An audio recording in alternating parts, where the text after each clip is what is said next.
மதிய உணவிற்கு பிறகு மித்ரனின் பொசிவ் குணம் மெல்ல தலை தூக்க தொடங்கியது. ஆதி அணுவிடம் காட்டும் அந்த சிறுவயது உரிமையும் அணு அவனை ஆதி என்று பெயர் சொல்லி அழைப்பதும் மித்ரனுக்குள் ஒரு மெல்லிய எரிச்சலை தந்தது. திடீரென வெளியே மழை பெய்யத் தொடங்க ஸ்வேதாவும் கௌதமும் மொட்டை மாடிக்கு ஓடினர். பார்வதியும் சிவகுமாரும் ஓய்வெடுக்கச் செல்ல ஹாலில் அணுவும் ஆதியும் மட்டும் பேசிக் கொண்டிருந்தனர்.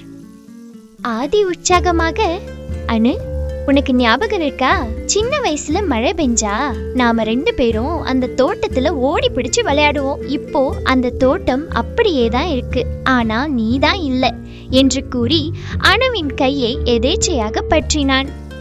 அதே சமயம் அங்கே வந்த மித்ரன் ஆதி அணுவின் கையை பிடித்திருப்பதை பார்த்ததும் அவனது கண்கள் சிவந்தன.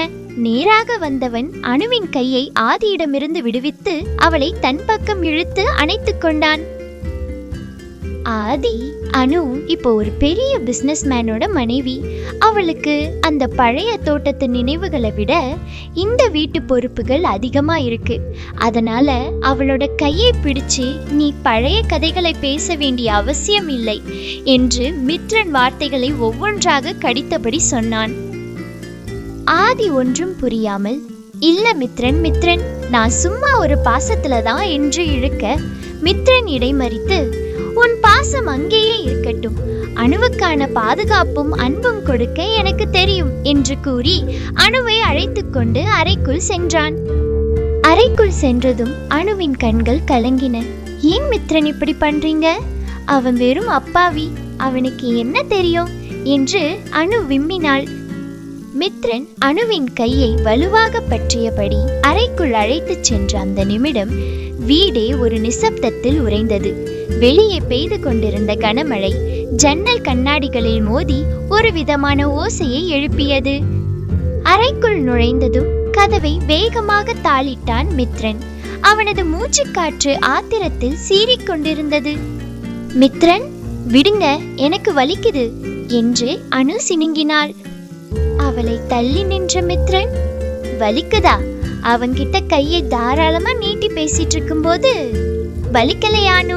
என் கண்ணு முன்னாடியே அவன் உன்னை தொடுறான், நீ சிரிச்சு பேசிட்டு இருக்க, என்ன நினைச்சிட்டு இருக்க உன் மனசுல என்று கத்தினான். அணுவின் கண்கள் கலங்கின. அவன் ஆதிமித்ரன் என் சின்ன வயசு நண்பன், எங்க அண்ணன் கவின் மாதிரி தான் அவனும். அவன் மனசுல எந்த தப்பும் இல்ல, அவன் ரொம்ப அப்பாவி என்று தழுதழுத்தாள். மித்ரன் அவளை சுவற்றோரம் சாய்த்து அவளது கண்களை ஆழமாக பார்த்தான். அவன் அப்பாவியா இருக்கலாம் அனு, ஆனா என் விஷயத்துல நான் ரொம்ப பிடிவாதக்காரன். நீ எனக்கு மட்டும்தான் சொந்தம், வேற யாரும் உன்னை தொட்டு பேசுறதை என்னால சகிச்சுக்க முடியாது, அது உன் பால்ய கால நண்பனா இருந்தாலும் சரி என்று அவளது கழுத்தோரம் கிசுகிசுத்தான்.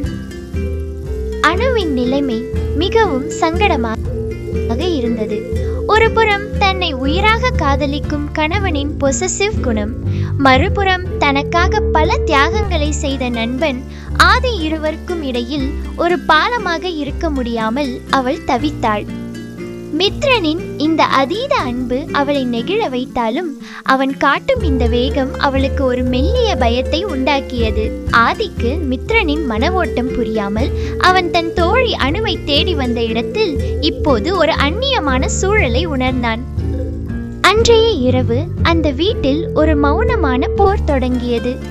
அவன் அப்பாவியா இருந்தா எனக்கு என்ன, நீ என் மனைவி, உன் மேல பட வேண்டிய ஒரே நிழல் என்னோடது மட்டும்தான். உன் சிரிப்பு, உன் பேச்சு, ஏன் உன் நினைப்பு கூட எனக்கு மட்டும்தான் சொந்தம். வேற ஒருத்தன் உன்னை தொட்டு பேசுறத என்னால ஒரு நிமிஷம் கூட சகிச்சுக்க முடியாது என்று மித்ரன் அவளை நெருங்கி அவளது தோள்களை பிடித்து உலுக்கினான். அவனது பொசசிவ் குணம் அவனது காதலை விட ஒரு படி மேலே நின்றது.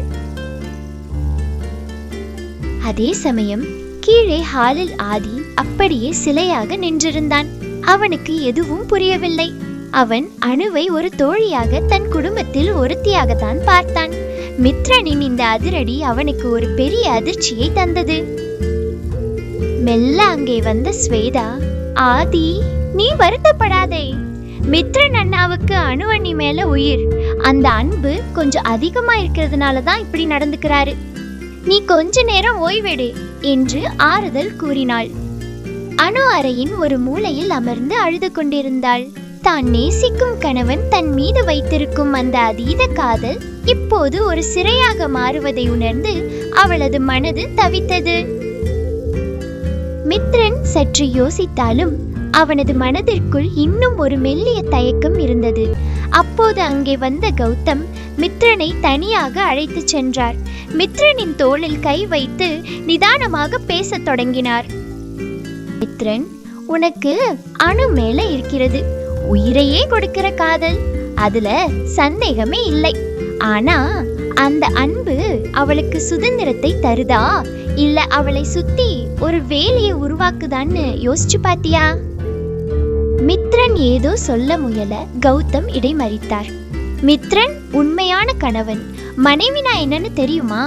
தன் மனைவி ஒரு ஆணை பற்றிய கருத்தை தன் கணவரிடம், தன் கணவன் ஒரு பெண்ணை பற்றிய கருத்தை தன் மனைவியிடமும் எந்த தயக்கமும் இன்றி வெளிப்படையாக இருப்பதுதான் உண்மையான அன்பு.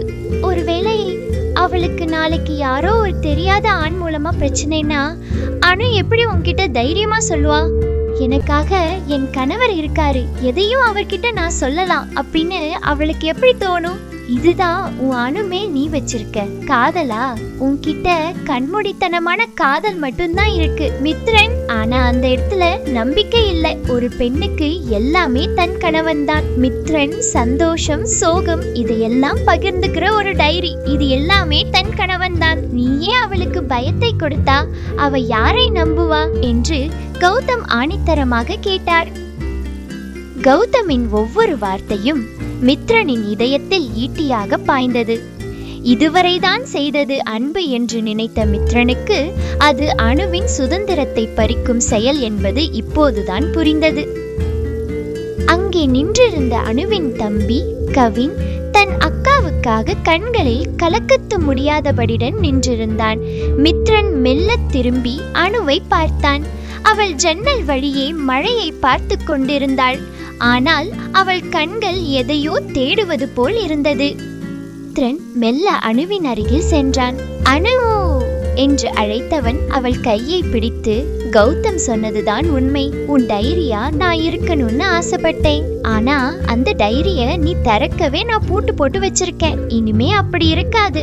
அணு ஆதி உன் நண்பன் மட்டும் இல்லை, இனிமே அவன் எனக்கும் ஒரு தம்பி மாதிரி தான். உன் மனசுல இருக்கிறத எப்போ வேணா என்கிட்ட சொல்லு, நான் உன்னை சந்தேகப்பட மாட்டேன், உனக்கு துணையா நிற்பேன் என்று உறுதியளித்தான்.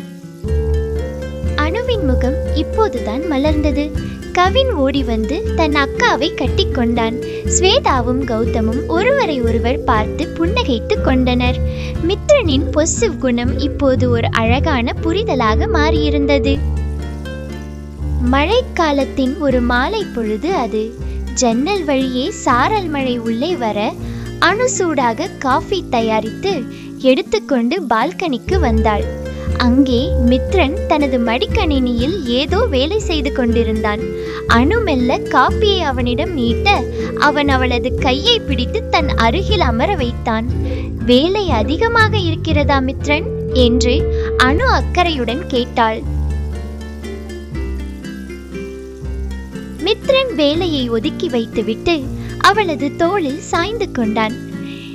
இந்த உலகமே ஓடிக்கொண்டிருக்கிறது அணு, ஆனால் உன்னோடு இருக்கும் இந்த சில நிமிடங்கள் தான் எனக்கு உண்மையான நிம்மதியை தருகிறது. பிசினஸ், லாபம், நஷ்டம் இதையெல்லாம் தாண்டி உன்னுடைய இந்த அன்பு இருக்கிறதே, அதுதான் என்னை ஒரு முழு மனிதனாக மாற்றுகிறது என்றான்.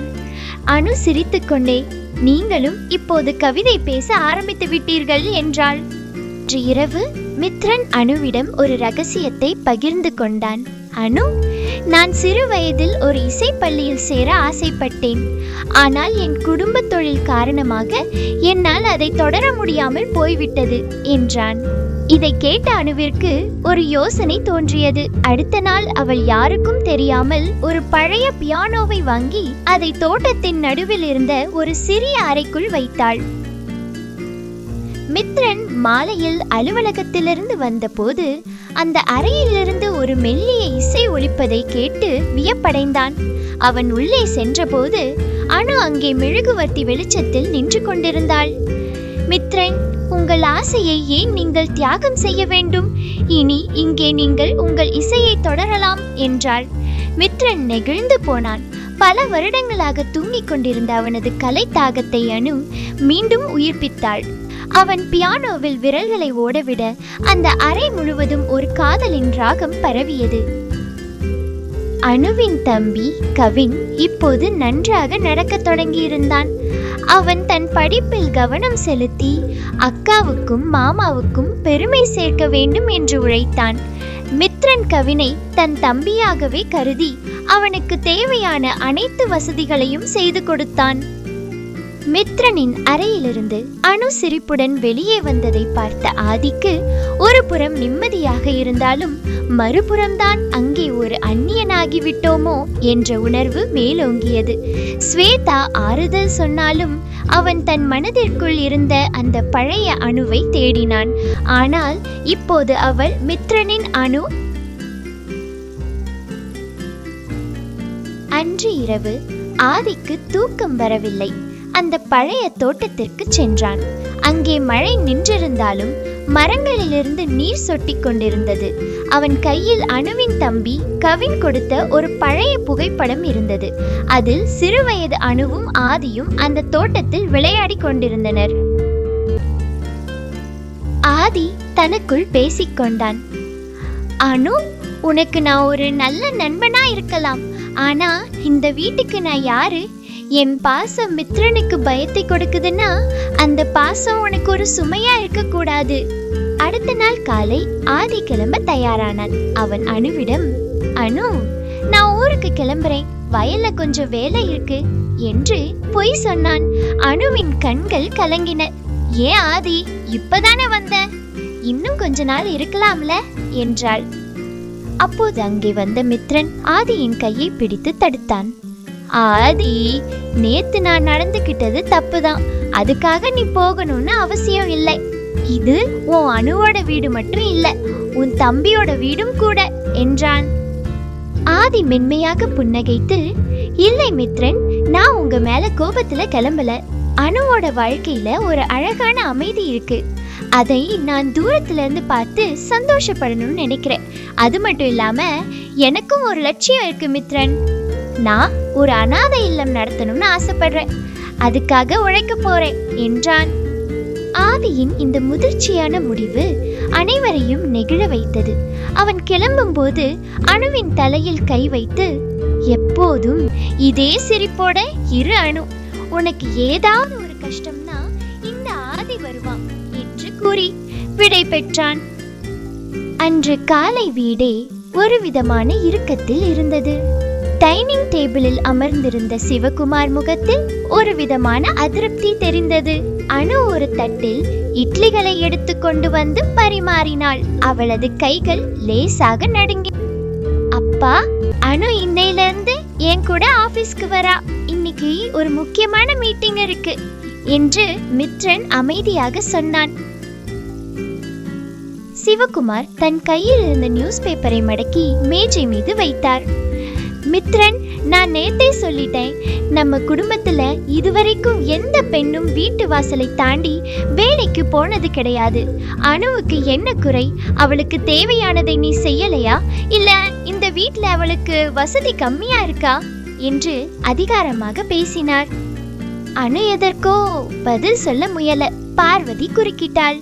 ஆமா, அனு வெளியில உலகம் சரியில்லை. அதுவும் இந்த பிசினஸ் உலகத்துல எல்லாரும் ஒருத்தர் கால வரத்தான் பாப்பாங்க. நீ எதுக்கு அங்க போய் கஷ்டப்படணும்? அழகா வீட்டை கவனிச்சுக்கலாமே என்றாள். அப்போது வேகமாக அங்கே வந்த ராகவ் தன் அண்ணிக்கு ஆதரவாக பேசத் தொடங்கினான். ஏன் பெரியம்மா இப்படி பேசுறீங்க? அண்ணி என்ன சின்ன குழந்தையா? அவங்க படிச்ச படிப்புக்கு இந்த வீட்ல முடங்கி கிடக்கிறது தான் தப்பு. அப்பா, நீங்க சொல்ற அந்த குடும்ப பழக்கம் இப்போ இருக்கிற காலத்துக்கு செட் ஆகாது. அண்ணன் கூட அண்ணியும் இருந்தா அவருக்கு ஒரு பெரிய சப்போர்ட்டா இருக்கும்னு ஏன் நீங்க யோசிக்க மாட்டேங்கிறீங்க என்று ராகவ் ஆணித்தரமாக கேட்டான். ராகவ், நீ வாயை மூடு, உனக்கு பெரியவங்க பேசுறதுல என்ன வேலை என்று சிவகுமார் அதட்டினார். உண்மை பேசும்போது அப்படிதான் இருக்கும் அப்பா, அன்னைக்கு திறமை இருக்கு, அவங்க போகணும், அதுதான் சரி என்று ராகவ் பின்வாங்காமல் சொன்னான். மித்ரன் மெல்ல எழுந்து சிவகுமாரின் அருகில் சென்றான். அப்பா, அனுவோட படிப்பு வெறும் பேப்பர் இல்லை, அது அவளோட அடையாளம். நான் அவளுக்கு துணையா இருப்பேன். அவளை யாரும் எதுவும் சொல்லிட முடியாது. அவ என் மனைவி மட்டும் இல்லை, என் பிசினஸ் பார்ட்னரும் கூட என்றான். சிவகுமார் பதில் ஏதும் சொல்லாமல் எழுந்து சென்று விட்டார். அது ஒரு மௌனமான சம்மதம் என்று அனுவுக்கு புரிந்தது. அலுவலகத்திற்கு அனுவும் மித்ரனும் நுழைந்த போது அங்கிருந்த ஊழியர்கள் அனைவரும் வியப்புடன் பார்த்தனர். மித்ரனின் கேபினுக்குள் நுழைந்ததும் அனு ஒரு நிம்மதி பெருமூச்சு விட்டாள். ஆனால் அவளுக்கு தெரியாது அங்கே விக்ரம் ஏற்கனவே ஒரு சூழ்ச்சியுடன் காத்திருக்கிறான் என்று. ஹை ஃப்ரெண்ட்ஸ், இன்று எனக்கு ரொம்ப ஸ்பெஷல் நாள். இந்த ஆஃபீஸில் ஒரு புதிய எம்ப்ளாயி ஜாயின் ஆகிறது மட்டும் இல்லை, என் வாழ்க்கையின் முக்கியமான பகுதி. என் மனைவி இன்று இந்த குடும்பத்தோட சேர்றாங்க. இங்கே இருக்க டீம் எல்லாரும் அவங்கள வார்மாக வெல்கம் பண்ணுவீங்கன்னு நான் நம்புகிறேன். அவங்களுக்கு சப்போர்ட் கொடுங்க, கைட் பண்ணுங்க. அதே நேரத்தில் அவங்க உங்க டீமுக்கு ஒரு கிரேட் அடிஷனாக இருப்பாங்க. So please join me in welcoming my wife to our office family. Welcome Anu. உன் ஜர்னி ரொம்ப அழகா ஆரம்பிக்கணும். நான் எப்போதும் உன்னோட இருக்கேன் என்று மித்ரன் அவளை போகை குத்துவரு வேற்றான். மித்ரனின் பிசினஸ் எதிரியான விக்ரம் பார்த்தியா? மித்ரன் அவன் மனைவியையே களம் இறக்கிட்டான். அவளுக்கு தெரியாது இந்த ஆபீஸ் அவளுக்கு ஒரு நரகமாக போகுதுன்னு. மித்ரனை வீழ்த்த அவனோட அணுவே எனக்கு ஆயுதமா மாறுவா என்று குரூரமாக சிரித்தான். அலுவலகத்தின் முதல் நாளிலேயே அணுவிற்கு ஒரு சவால் காத்திருந்தது. மதிய நேரத்து சூரியன் அலுவலக கண்ணாடிகளில் பட்டு தெரித்துக் கொண்டிருந்தது. ஆனால் மித்ரனின் கேபினுக்குள் ஒரு விதமான இருட்டு படர்ந்திருந்தது போன்ற உணர்வு. மித்ரன் பதட்டமாக தனது மேஜை மீது இருந்த கோப்புகளை அள்ளி போட்டு கொண்டிருந்தான். அவனது நெற்றியில் வியர்வை துளிகள் அரும்பின. எங்கே போனது? அந்த ப்ராஜெக்ட் ஃபைல் இல்லாம மீட்டிங் அட்டென்ட் பண்ண முடியாது.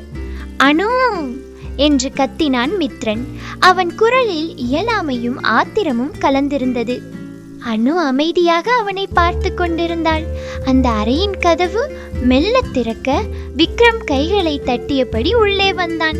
அவனது முகத்தில் ஒரு குரூரமான வெற்றி புன்னகை. என்ன மித்ரன், உன் மனைவியை கூட்டிட்டு வந்த முதல் நாளே இப்படி ஒரு அபசகுனமா? அந்த சிட்டி பிளான் ஃபைல் இல்லாம உன்னால ஒரு அடி கூட நகர முடியாதுன்னு உனக்கே தெரியும் என்று நக்கலாக சொன்னான் விக்ரம். மித்ரன் பற்களை கடித்தபடி அவனை நெருங்கினான். விக்ரம், இது உன்னோட வேலை தானே எனக்கு தெரியும். அந்த ஃபைலை நீதான் திருடி இருக்க. விக்ரம் சத்தமாக சிரித்தான். ஆதாரம் இருக்கா மித்ரன்? இந்த ஆபீஸ்க்குள்ள ஒரு ஃபைலை உன்னால பத்திரமா வச்சுக்க முடியல, இதுல என்ன பழி சொல்றியா? இன்னும் 5 நிமிஷத்துல கிளையன்ட்ஸ் வந்துடுவாங்க. அப்போ நீ அசிங்கப்பட்டு நிக்கிறத நான் பார்க்கணும். அப்போதுதான் அந்த அறையில் அணுவின் குரல் மிக தெளிவாகவும் நிதானமாகவும் ஒலித்தது. விக்ரம, நீங்க திருடிட்டு போன அந்த ஃபைல்ல இருந்த தகவல்கள் எல்லாமே தப்பானதுன்னு உங்களுக்கு தெரியுமா? விக்ரமின் சிரிப்பு சட்டென்று நின்றது. அவன் முகம் வெளிரி போனது. நீ என்ன சொல்ற அனு? அனு மெல்ல தனது கைப்பைக்குள் இருந்து ஒரு பென் டிரை மற்றும் ஒரு புதிய கோப்பை எடுத்தாள். நேத்து ராத்திரி நீங்க இந்த ஆபீஸ்க்குள்ள நுழைஞ்ச போவே எனக்கு ஒரு சந்தேகம் இருந்தது. அதனால ஒரிஜினல் ஃபைலை நான் நேத்தே லாக்கர்ல மாத்திட்டு அதுக்கு பதிலா ஒரு போலி ஃபைலை தயார் பண்ணி வச்சேன். நீங்க இப்போ திருடிட்டு போய் உங்க கம்பெனிக்கு அனுப்பின அந்த ஃபைல்ல இருக்கிற கணக்குகள் எல்லாமே தப்பானது.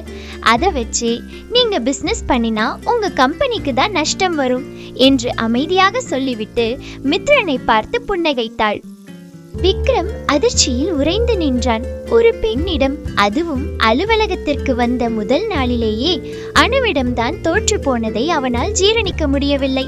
பெண் புத்தி இப்படி வேலை செய்யும்னு நான் நினைக்கல அனு, இதுக்கு நீ அனுபவிப்ப என்று மிரட்டிவிட்டு அங்கிருந்து வேகமாக வெளியேறினான். மித்ரன் அப்படியே ஒரு நிமிடம் ஸ்தம்பித்து நின்றான். பிறகு மெல்ல அணுவின் அருகில் வந்து அவளது இரு கைகளையும் பற்றி கொண்டான். அனு, நான் உன்னை ஒரு மனைவியா குடும்ப தலைவியா மட்டும் பார்த்தேன். ஆனா ஒரு பிசினஸ் மேனா நான் தோத்து நின்ன இடத்துல நீ ஒரு தைரியமான பார்ட்னரா என்னை காப்பாத்திட்ட. உன் மேல எனக்கு இருந்த அந்த பயமும் சந்தேகமும் இப்போ ஒரு பெரிய மரியாதையா மாறிடுச்சு என்று உணர்ச்சி வசப்பட்டு சொன்னான். அதே சமயம் வாசலில் ராகவ் நின்றிருந்தான். அவன் முகத்தில் ஒரு பெரிய பெருமை. அண்ணி, நீங்க தான் நிஜமான ஹீரோ.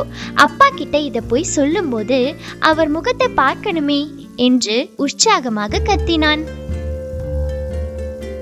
அன்று மாலை அலுவலகம் முடிந்து வீடு திரும்பும் போது அணுவின் மனதில் ஒரு புதிய தன்னம்பிக்கை இருந்தது. அவள் வெறும் வீட்டு மகாலட்சுமி மட்டுமல்ல, மித்ரனின் வாழ்க்கை போராட்டத்திலும் சரிபாதி பங்கு வகிக்கும் சக்தி என்பதை இன்று நிரூபித்து விட்டாள். ஆனால் தோற்று போன விக்ரம் அவ்வளவு சீக்கிரம் விடுவதாக இல்லை. அவன் இருட்டில் நின்றபடி மித்ரன் மற்றும் அணுவின் காரை பார்த்து கொண்டிருந்தான். அவனது மனதில் அடுத்த சூழ்ச்சி இப்போதே உருவாக தொடங்கியிருந்தது. அலுவலகத்தில் ஒரு மாபெரும் வெற்றியை ஈட்டி தந்துவிட்டு வீடு திரும்பிய அணுவிற்கு தான் ஒரு பிசினஸ் பார்ட்னர் என்கிற கர்வத்தை விட தான் இந்த வீட்டின் மருமகள் என்கிற பொறுப்புதான் மேலோங்கி நின்றது. அலுவலக கதவை தாண்டியதும் அங்கேயே பிசினஸை விட்டுவிட்டு அந்த வீட்டின் அன்புக்குரிய மருமகளாக அவள் மாறினாள். வீட்டிற்குள் நுழைந்ததும் நேராக பூஜை அறைக்கு சென்றாள். அங்கே விளக்கேற்றி வைத்திருந்த பார்வதியின் அருகில் நின்று கண்களை மூடி மனதார வேண்டிக் கொண்டாள். அவளது அமைதியை கண்ட பார்வதி, என்ன அனு, ஆபீஸ் வேலையெல்லாம் எப்படி போச்சு? ரொம்ப களைப்பா இருக்கியா என்று பாசமாக கேட்டார். அனு ஒரு புன்னகையுடன், இல்லை அத்தை, உங்க ஆசீர்வாதத்துல எல்லாம் நல்லபடியா முடிஞ்சது. நீங்க போய் ஓய்விடுங்க, நான் ராத்திரி உணவை கவனிச்சுக்கிறேன் என்று சொல்லிவிட்டு சமையல் அறைக்குள் நுழைந்தாள். அலுவலக உடையில் இருந்த அனு சட்டென்று ஒரு சாதாரண காட்டன் புடவைக்கு மாறி தலையை அழகாக முடிந்து கொண்டு சமையலில் இறங்கினாள். சிவகுமாருக்கு பிடித்தமான பூண்டு ரசமும் பார்வதிக்கு விருப்பமான உருளைக்கிழங்கு வறுவலும் தயாராகின. அலுவலகத்தில் பெரிய பெரிய முடிவுகளை எடுத்த அந்த கைகள் இப்போது காய்கறிகளை நறுக்குவதிலும் சுவையாக சமைப்பதிலும் அதே கவனத்தை செலுத்தின. சிறிது நேரத்தில் டைனிங் டேபிளில் உணவுகள் தயாராகின. சிவகுமார் அங்கே வந்தபோது அனு அவருக்கு பிடித்தமான தட்டில் உணவை பரிமாறி நின்றிருந்தாள். அப்பா, இன்னைக்கு அண்ணி ஆபீஸ்ல ஒரு பெரிய மேஜிக் பண்ணிட்டாங்க என்று ராகவ் உற்சாகமாக சொல்லத் தொடங்கினான். ஆனால் அனு அவனை தடுத்து, ராகவ், அதெல்லாம் அங்கேயே முடிஞ்சு போச்சு. இப்போ இது நம்ம வீடு. மாமா, ரசம் எப்படி இருக்குன்னு சொல்லுங்க என்று மென்மையாக கேட்டாள். சிவகுமார் அனுவை ஒரு நிமிடம் ஆச்சரியத்துடன் பார்த்தார். வெளியே வேலைக்கு போனால் இவள் மாறிவிடுவாளோ, வீட்டு பொறுப்புகளை மறந்து விடுவாளோ என்று பயந்த அவருக்கு அனுவின் இந்த அடக்கம் ஒரு பெரிய நிம்மதியை தந்தது. ரொம்ப பிரமாதம் அனு, நீ வெளியில எவ்வளவு பெரிய ஆளா இருந்தாலும் இந்த வீட்டு பொறுப்புகளை இவ்வளவு அழகா செய்கிறது தான் உன் பலம் என்று மனதார பாராட்டினார். சாப்பிட்டு முடித்ததும் மித்ரன் அனுவின் அறைக்கு வந்தான். அங்கே அனு அடுத்த நாள் காலையில் சிவகுமாருக்கு கொடுக்க வேண்டிய மருந்து மாத்திரைகளை ஒரு டப்பாவில் அடுக்கி வைத்துக் கொண்டிருந்தாள். அனு, நீ நிஜமாவே ஒரு ஆச்சரியம்தான். பகல்ல விக்ரமையே மிரள வச்ச ஒரு துணிச்சலான பொண்ணு. ராத்திரியில இவ்வளவு பொறுப்பான மருமகளா எப்படி மாற முடியுது என்று வியப்புடன் கேட்டான் மித்ரன். அனு மித்ரனை பார்த்து புன்னகைத்தாள். மித்ரன், எனக்கு அலுவலகம் என்பது என் திறமையை நிரூபிக்கிற இடம். ஆனா இந்த வீடுதான் என்னோட அடையாளம். ஒரு பெண்ணுக்கு வேலை முக்கியம்தான், ஆனா அவளை நம்பி இருக்கிற இந்த குடும்பத்தோட அன்பும் அக்கறையும் அதைவிட முக்கியம். இது என்னோட கடமை இல்லை மித்ரன், என்னோட அன்பு என்றாள். அனுவின் இந்த புரிதல் மித்ரனை இன்னும் அவளிடம் நெருக்கமாக்கியது. குடும்பத்தை ஒரு கோட்டையாக காக்கும் அனுவின் இந்த பண்பு விக்ரம் செய்ய போகும் அடுத்த சூழ்ச்சியை தகர்க்கும் ஒரு பெரிய ஆயுதமாக மாறப்போகிறது. அனுவின் பொறுப்பும் மித்ரனின் மாறாத காதலும் அந்த வீட்டை ஒரு நந்தவனமாக மாற்றியிருக்க, மறுபுறம் ஸ்வேதா மற்றும் கௌதமின் வாழ்க்கையில் ஒரு புதிய சலசலப்பு தொடங்குகிறது.